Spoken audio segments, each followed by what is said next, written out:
Hey Nintendo fans and collectors, this is Lithium017 from my channel Nintendo Collecting, and this is collecting tip number 89, Don't Burn Bridges. Sorry for this card, it's really the only thing with bridges on it. This is from the original Donkey Kong game. You have Donkey Kong throwing barrels at Mario.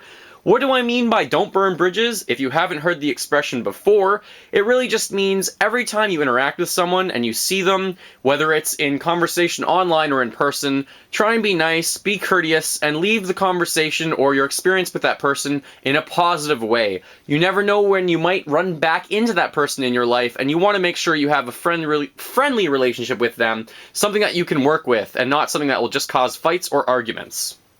Examples from my collecting life or career: I'm mostly after Nintendo 64 items. I still have a few holes in my collection. There are other collectors out there, and it's true. I know I'm a Canadian, but I really don't get along with everyone. No one gets along with everyone. But just because you don't get along with them doesn't mean you can't do business with them. Doesn't mean you can't do trades, you can't buy from them, or sell to them.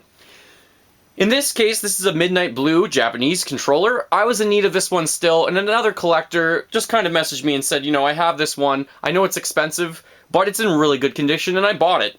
So really the moral of the story there is, even if you don't like the person, like their beliefs or what they're standing for, or what they're saying to you all the time, still be nice, still be the good guy, and try and maintain that good relationship with them. Another point I can make: there's someone who's helping me out in Japan. He's been very helpful to me. He's an awesome individual, but he is in Japan, and I message him over the internet, obviously, just asking him if he can look out for rare stuff for me, like this treasure box for Samurai Warriors 3. This has the rarest Wii controller in it. I have to do an unboxing video of that.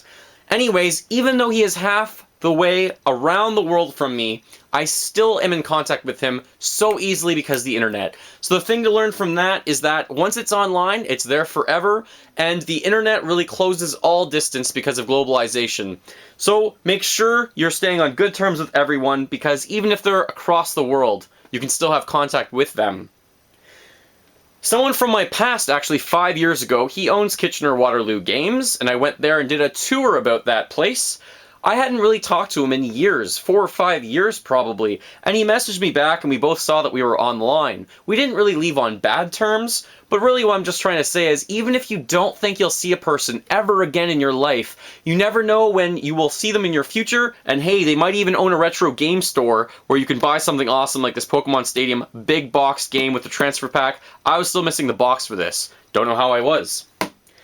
There are other types of collectors that are different than me. There are sealed collectors. I don't really like sealed games because I think games are meant to be played.